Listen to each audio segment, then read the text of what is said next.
So let's get stuck into a very, very exciting topic, how to feel less meh. And we'll look a bit later at defining exactly what we mean by that and more hyped about working life. I wanted to start with saying I've got bad news and I've got good news. I'm going to go with saying the bad news first. I'm always a bad news first kind of person. The bad news is this talk is not going to give you one big, clear, silver bullet answer. It's a very knotty, very complex problem, how we can feel more motivated at work. So unfortunately, it's not going to be a kind of clean and simple answer. However, the good news is that you are going to get a really, really practical approach and toolkit that you can put into play right after this talk and use it on an ongoing basis to basically help diagnose for yourself individually what are some of the things that might be causing you to be feeling a bit meh about work, and how you can try and keep yourself more in that motivated flow state more often. And I think there's kind of three big meta things that we need when it comes to feeling less meh and feeling more hyped. We need the right attitude. We need to approach things with the right attitude. So I'm going to talk about that a bit first. We need the right method. So the kind of the overall approach, the methodology, the systematic way in which we're going to find out what are the problems for us with regard to work and then work towards a solution. And then we need the right ingredients, the kind of toolkit, the stuff, the resources that can help us with this method. But first up, attitude. And I think attitude is really, really important because, I mean, this is one of the things that you learn in the process of therapy, is that one of the biggest determinants of the success of therapy is the kind of approach and willingness of the client to go along with the process, the enthusiasm they bring, the extent to which they want to kind of stick to the process. So having the right attitude and the right mindset really is what's going to set us up for success in this area. So a little bit of background on the attitude. I wanted to start by kind of, I guess, thinking about the brain and how we process information. Our conscious brain processes about 60 bits per second of data. So that can be kind of visual, auditory, sensory data. Our unconscious brain, in contrast, processes 11 million bits per second of data. So that's stuff that comes in through the senses, but doesn't kind of make its way through to kind of conscious experience and memory. It's not stored in the same conscious realm. It's all that stuff that basically makes up your unconscious processed lived experience. So I think for a lot of us, when we talk about the gut and having that gut feeling, it's often a case of when your unconscious kind of knows a bit more than your conscious does. And it's that thing that's expressing itself through emotion rather than through that conscious thought. And that is a huge difference in file size. If we think about kind of 60 bits compared to 11 million bits, it's kind of the difference between a very, very grainy JPEG picture and an HD full screen IMAX movie. So by only concentrating on conscious thought and only using conscious thought, we're actually missing out on an enormous kind of section of the data available to us. That unconscious brain, that system one, is miles ahead, essentially. It's running ahead of that conscious system two brain. Just to give a bit of an example, by the time you're 30, you will have amassed this amount of data just through unconscious experience.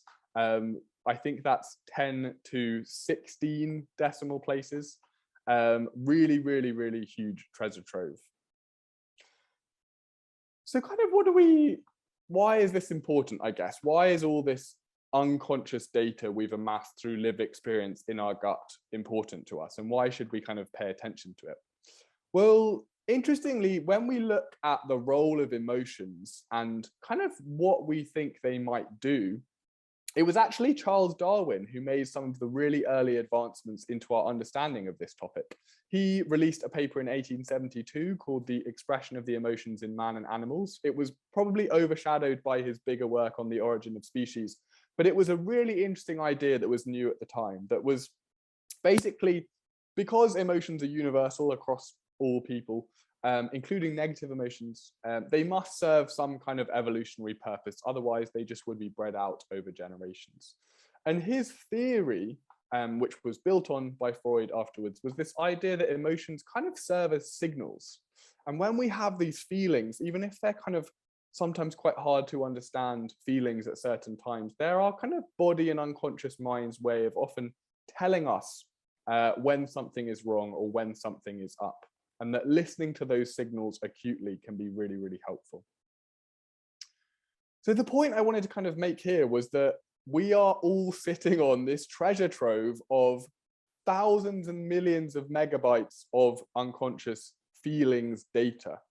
We kind of have in us the answers to a lot of why we're not feeling great.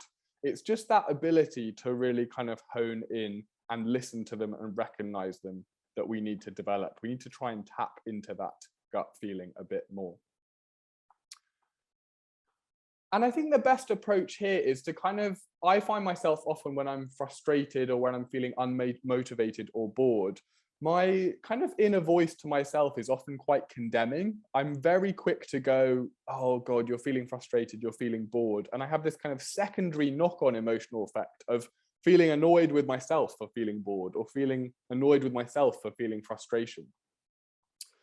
And again, one of the approaches in therapy that's often given is trying to kind of think of those feelings, that inner unconscious self, a bit more like it's a small child. You know, if a small child, a nephew or something, or one of your own children came up to you and, you know, wasn't feeling great, how would you treat them? You wouldn't be frustrated. You would try to just be empathetic and curious. You know, you would be trying to sympathize with them. You'd be asking them, you know, how does it feel? Tell me what happened. Where does it hurt? You'd be empathizing and trying to kind of be curious about that pain. So I think we have this role to play as kind of being empathetic detectives, essentially. We want to kind of hone in on the feelings, specify the feelings that are coming up, note them down as evidence, because they are our clues. Every feeling is a clue, and the more specific we can get with those clues, the more useful they will be. I really wanted to put a picture of Vigil in the BBC drama because I am absolutely obsessed with it this week. So successfully managed to shoehorn it into this presentation. So a summary of the attitude that we need to listen to our gut, because our gut feelings are data. We need to approach with curiosity rather than frustration. And we need to treat any emotions like clues, because they are basically going to help us uncover useful information that we can then build a bit of an action plan off as a result. So that was the attitude. Now we're going to go into the method that we need to solve this problem. And we're going to start by kind of thinking about the context of what we mean by feeling meh. And I think, especially in 2021, feeling meh is kind of one of the most commonly experienced feelings in the world. I think the pandemic definitely just put a bit of fuel under this feeling and kind of hugely increased the total pool of people who were experiencing it. It was even popularized by the New York Times earlier this year, who kind of popularized this definition of it as languishing. I really like this word languishing. It was actually originally a term that was coined by an academic working in the mental health space, but it was Adam Grant and the New York Times this year that I think really brought this term to the popular lexicon. And languishing is basically that catch-all term for people who are not experiencing mental health conditions. They're not clinically depressed. They don't have generalized anxiety disorder, but they're equally not thriving. Like, life is not clicking for them. They're not feeling like they're in flow. They're not feeling like everything's going really, really well. And Adam Grant, who actually now has a TED talk on this topic, he calls it the neglected middle child of mental health. And I think it's a really, really nice phrase. And his point is that even though it may not be a kind of acute and diagnosable mental health condition, it might not be as painful and as life-affecting as a lot of those. The fact that so many of us are suffering with it or experiencing it means there's just, if you weight it by kind of total population proportion, there's just like a big kind of glut of negative emotion that, with some small changes, because the volume is so large, we could really make a big improvement in kind of total overall mental well-being and happiness. So what does languishing or feeling meh really mean? And the American Journal of Public Health, who were the first to coin languishing as a term, describe it as not feeling good about or not functioning well in life, even though you're not experiencing a mental health condition like anxiety or depression. So it's kind of an absence of good feeling and flow and connection, rather than a specific, necessarily acute, tangible, negative feeling. But is it a problem? I guess that's a valid question to ask, right? It's perhaps not as acute and not as painful as some of those mental health conditions that we outlined. I think our way of thinking about any aspect of poor mental health at Spill is it's kind of individually defined. It's a problem for you if it hurts. Experience is subjective. It's a problem if it affects how you think and feel. It affects your ability to get the most out of life, to feel like you're living a fulfilled life. So I think really there is a big point that it's a problem if you feel like it's a problem. There is also some data that shows that being in a state of languishing for longer is actually a predictor of being more likely to experience depression, anxiety, or stress disorders later on in life. So even if you're feeling okay at the moment, trying to work on your positive mental health and take yourself from a 6 to an 8 has actually been not only shown to make you feel better in the short term because you're an 8, but it makes you more likely to avoid slipping down to a 4, for example, in 5-10 years' time. And I think there is also this risk with languishing or feeling meh, because it's not as acute and noticeable as something like anxiety or depression. There's a risk that we kind of don't notice when we slip into it because it happens so gradually. The process of going from feeling quite involved and motivated and psychologically engaged with your work to kind of slipping into that meh headspace, because it can happen so gradually and so subtly, there's a risk that we are often not aware of it if we're not paying enough attention at a granular level to those specific feelings. There's also a risk that it kind of becomes a downward vicious cycle, essentially. And this is true with any kind of mid-level negative emotions. This is taken from the theory of flow, popularized in the first book of the same name. And it talks about this concept of psychic entropy, which I find really interesting, because I think it basically explains the knock-on effects of when we are languishing, essentially. When we're in this state, what our mind does is use up a lot of its attention to try and restore our inner emotions to subjective order. So it kind of forces us to ruminate, to feel sorry for ourselves, to think about the future, to think about how we could solve it. And what that means is it kind of crowds out all of that attention from being able to be used productively on things you want to work on, things you want to think about. And so that can create this cycle because all your attention is distracted to think about how you're not feeling great. It means it's harder to focus, which means you're less likely to actually make tangible progress and achievements, which therefore throws up even more unpleasant emotions that you might not be feeling great in the first place. So there's this real danger that it can spiral as well. The tricky thing, but I think the interesting and challenging thing about languishing is that it's an iceberg feeling. It's a feeling that actually above the surface presents as one thing that's quite broad, but really is the kind of sum of lots of specific, or maybe some specific feelings that are happening beneath the surface. A bit like anger. You probably heard that people say, when someone's angry, it's often because they're hurt or shut out or alone, or there's a more specific reason that's more true and more useful than just what they present with on the surface. It's exactly the same thing when it comes to languishing. So I think that's why it's really helpful to try and get as specific as possible. And the more specific we can pinpoint the feeling that we are experiencing, the better we can tailor the response we have to it, the better we can tailor the action that we do as a result. So feelings wheels are really helpful. I'll link to one in the end. I use them really frequently in my own therapy and just in my own daily journaling, but helping you to kind of, and forcing you really to get much more specific on what you're feeling. So if you're feeling afraid, Are you feeling insecure? Are you feeling rejected? Within that, are you feeling excluded? Are you feeling insignificant? Trying to kind of really listen in and take a bit more time and space to sit with those feelings and explore them so that you can get them pinned down more specifically to what they actually are trying to tell you. Knowing that you're kind of broad level sad or fearful is not super helpful when it comes to trying to solve the problem.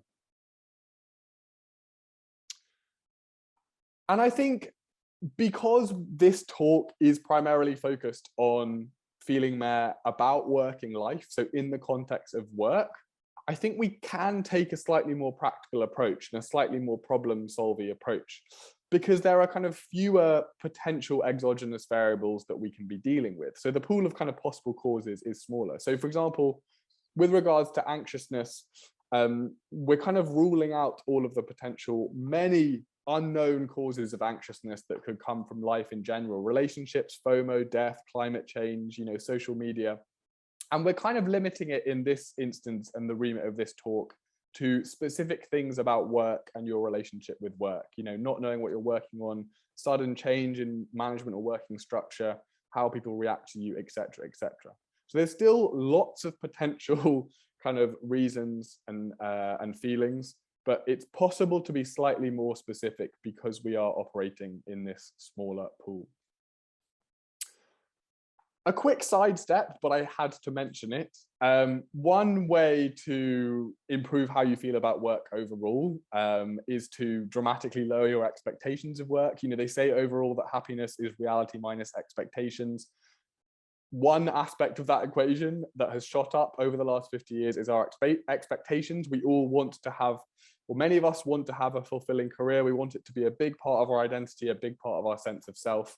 The School of Life, who wrote this book about how we can find meaning in work, one of the conclusions at the end of the book is that perhaps we just need a mindset shift towards just wanting a good enough job and changing that element of the equation. A bit like how Winnicott, a really popular psychologist in the second half of the 20th century, popularized this idea of the good enough parent and suggested that parenting expectations had kind of really got incredibly high, and that could be detrimental. However, I'm keeping this as an aside, and I'm not going to dwell on this because I think the fact that lots of you guys have signed up for this talk, which had working life in the title, suggests that maybe that's not the route you want to go down, and it's not the route I'm going to go down either. We're going to stick to very much focusing on how can we improve our situation psychologically at work.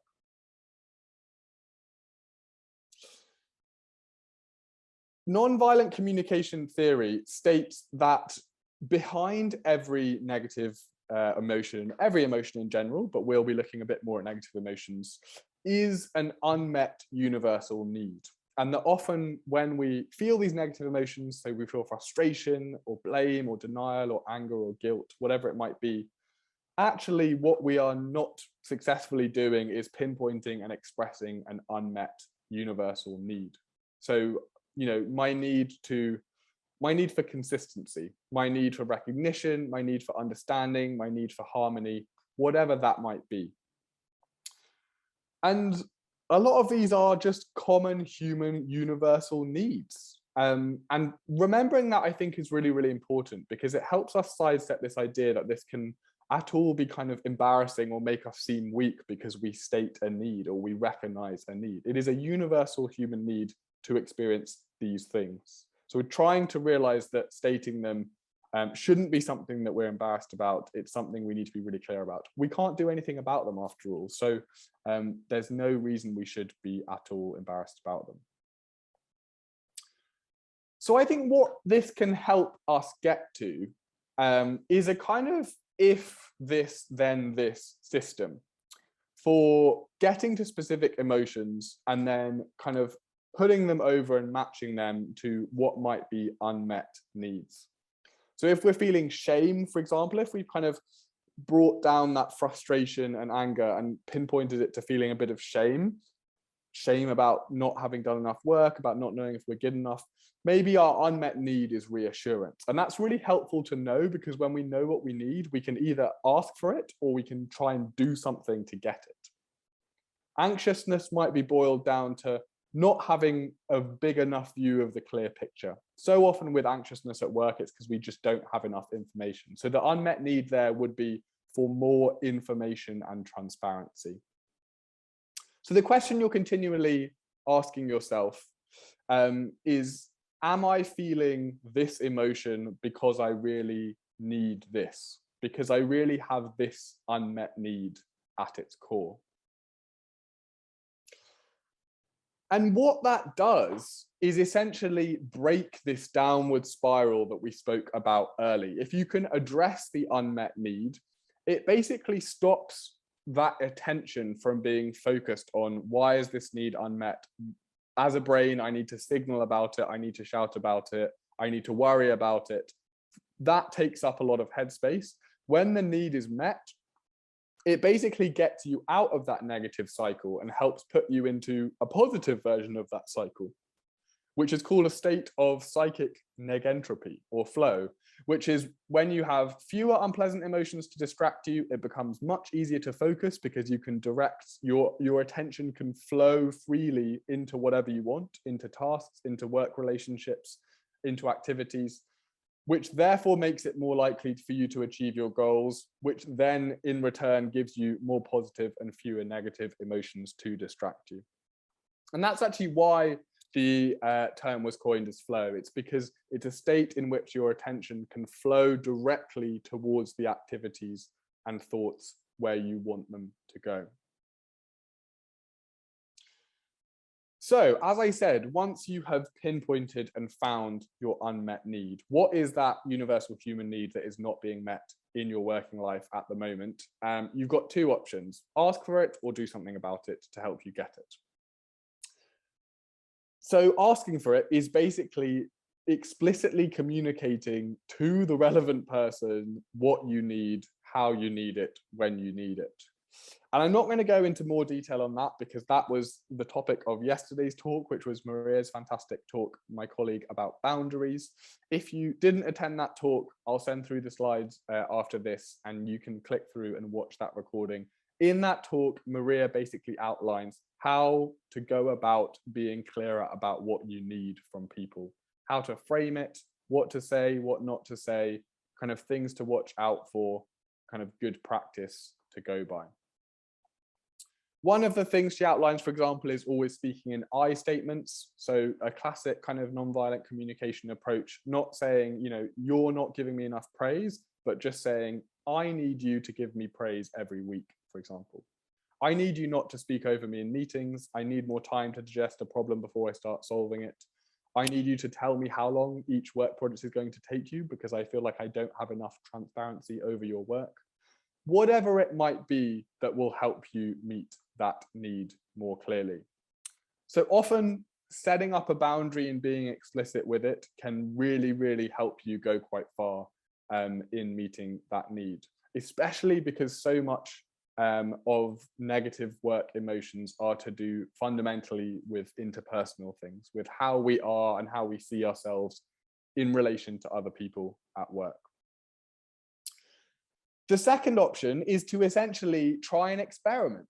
I guess this is how the product approach would go, right? We find a problem, we get really specific about the problem, and then we come up with hypotheses or experiments that we basically test to see if they successfully solve that problem.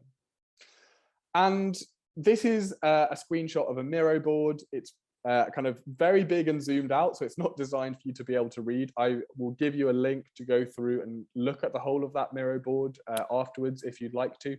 It's basically, we just take a few common specific feelings and then we break down what an unmet need might be. And then within that, we just give you an idea for an experiment that we've either tried at Spill or one of our therapists at Spill has suggested that can be a starting point for how you might try to solve that. So this is basically us trying to have a more kind of product approach to like diagnosing and solving work problems. So under the bucket of stress, the overall emotion, for example, I can just walk you through a couple of specific examples to give you a better idea. Common reason for stress more specifically is the feeling that there's just not enough time and you have too much on. So what that need is for clear focus and prioritization. A tool that we really like for brutal prioritization is called dash. So we kind of explain through that process here. You write out all of your work items, you discuss it with your manager, and then you try to put them into these categories. D is for delegation, A is for automation, S is for set up a recurrent process, H is for hire in, new person, agency, freelancer. And then from the ones that remain, because obviously not everything can be put into one of those categories, you then just try to prioritize them with percentages based on how important they are. Your criteria, you can amend these or add them or remove them, but criteria we often use are: how important is that work item to company goals? How much do you personally want to and enjoy working on them? How uniquely qualified are you to work on them? So could anyone do it? Could lots of people do it? Could a freelancer do it? Or is it something that is more uniquely in your skill set? And how urgent are they? Like, how much is the time pressure on them? So taking a really kind of practical approach in that case to trying to solve the problem of not being clear what to prioritize and feeling like there's too much on from the time available. Another specific type of stress that's really, really common is kind of like stress to do with unknown interpersonal interactions. So basically office politics, when there's lots of unsaid interpersonal stuff that we don't know how to navigate. And the unmet need there is basically a need for explicit communication. We need, as humans, often for things to be stated very explicitly and very clearly, because otherwise so much of our mental energy, again, is redirected away from productive tasks and towards us thinking, if I say this, how will this person think about me? Or should I say this because then it would make this person think this? It is an enormous amount of mental RAM to direct away from work and onto something which is not directly productive. So really what we're trying to do here with the experiment is just bring as much of that out of people's individual what if brains and bring it as much as possible into the explicit form of discourse. So one experiment we suggest is that everyone involved in the kind of office politics situation, the uncertainty, the frustration, kind of hitting heads, whatever it might be, everyone involved is suggested to have a one-off therapy or coaching session or to speak with a mentor about their feelings about the situation, to process it. And then they come back together once everyone is clear about what happened and what they need. And they basically, ideally, do some reading or thinking about negotiation skills beforehand. So we've linked to our favorite book on negotiation, Never Split the Difference. It's by a really, really amazing hostage negotiator. And he just outlines this kind of great framework in terms of you just need to come and explain what you need, what's a red line, what you can flex on, what you're not willing to flex on. And it just gives people a kind of universal framework from which to approach that conversation really, really productively. So this is just a bit of an idea, I guess, of some of the things that we are suggesting. Our approach is basically trying to be, how can we, once we've specified the need, be as practical and helpful as possible, giving you guys the tools that can help you sort these problems out.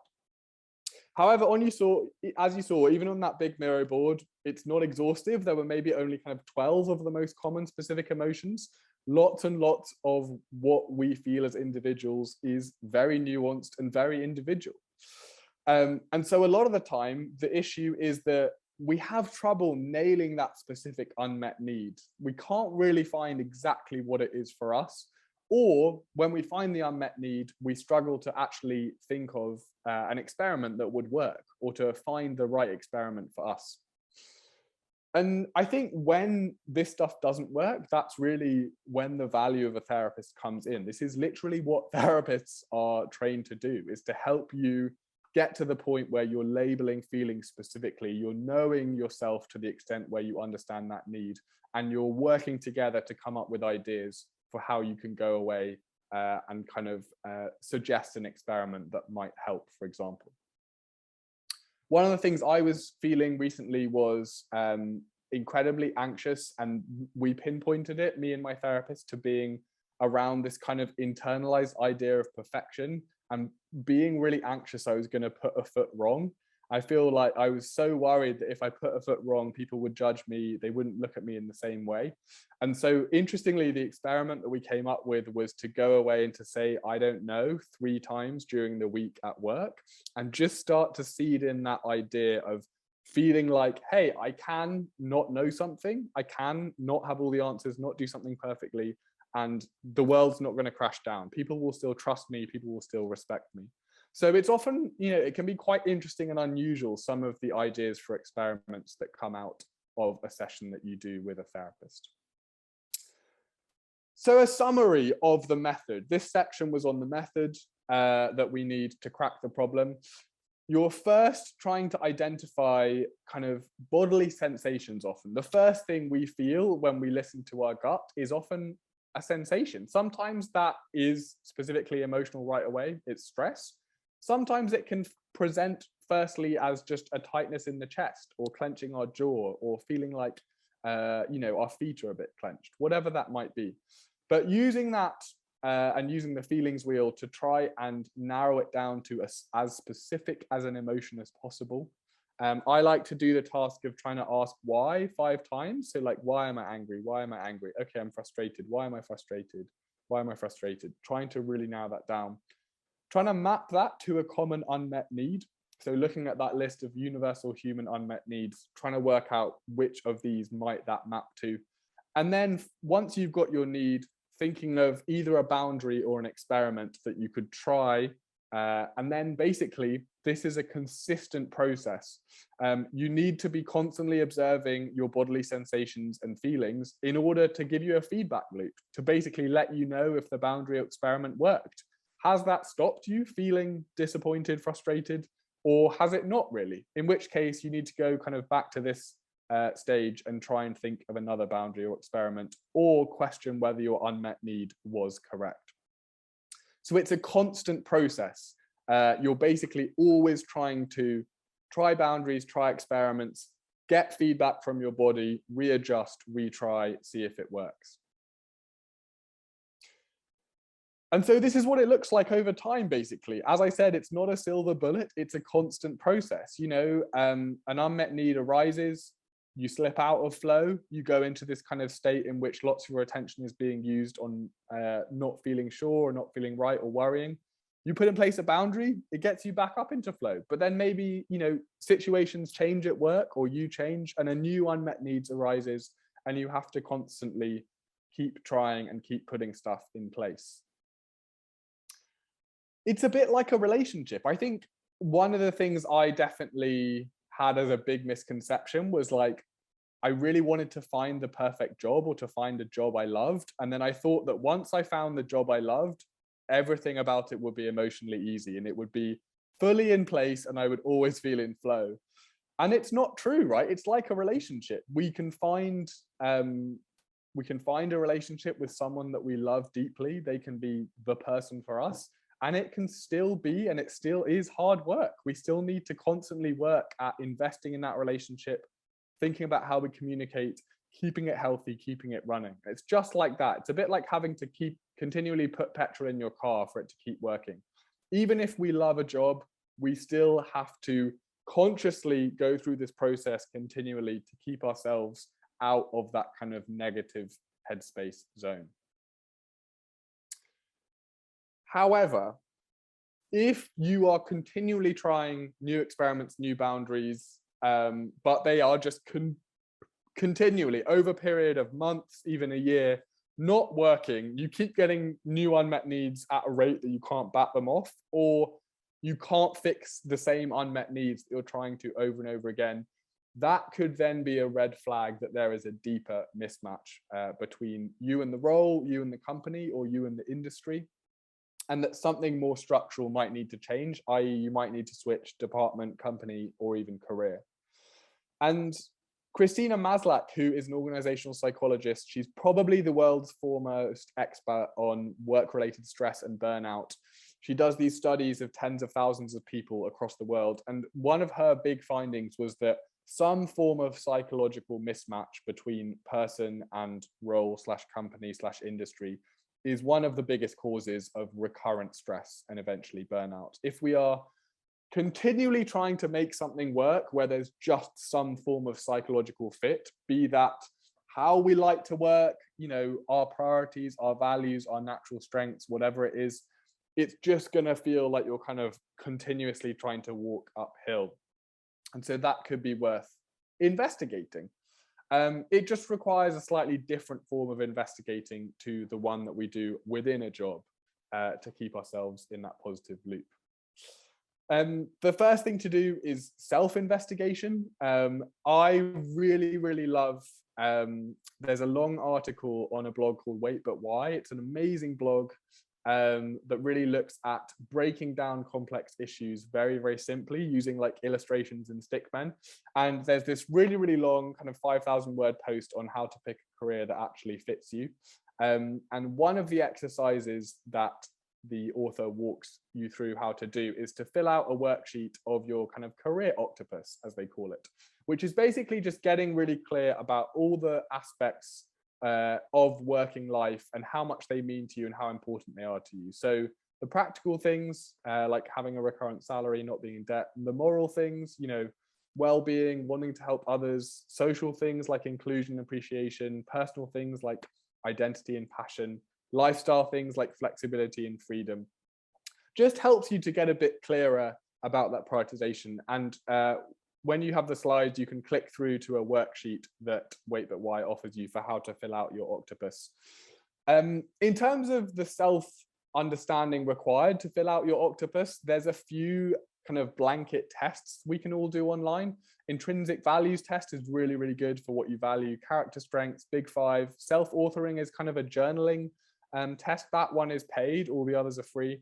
It basically helps you write about your past self, future self, and present self in detail with an attempt to understand your kind of life narrative overall. And then once you have your criteria, so from that octopus and from that exercise, you basically get your criteria of these in order are the traits that I want a job to have based on how well I know myself. Then it's time to really methodically like map out and investigate options out there and then kind of rank them according to the criteria.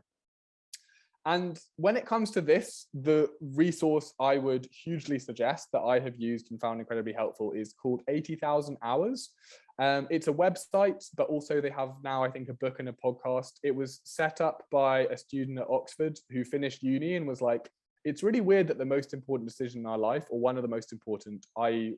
what job we should have, is approached so unmethodically. And so he basically set up this institute to bring a bit more research and rigor to working out what you should work on for the rest of your life. It's called 80,000 hours because that's how many hours the average human spends at work in their lifetime. And it's specifically useful if you're interested in, I guess, like the impact of your career and making a difference. It helps you create a framework for, you know, how to rank what kind of problems you want to work on, how effective the solutions you go after might be, the amount of leverage you would have to contribute towards those solutions, and then your personal fit in terms of helping as well. It's a really great and unusually methodical and structured approach, I would argue. And then like you can also use this, which is a kind of continual, am I on the search for the, am I still in the right job? Am I in the right career framework? Again, it's from the same article.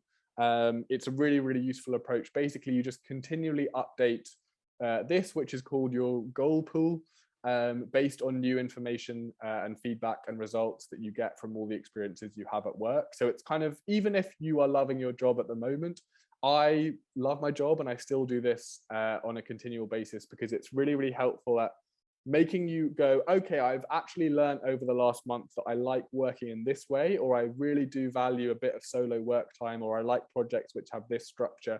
And you just feed that back and it just helps you work out if and when enough has changed that it might be worth re-looking at the job you're in more detail.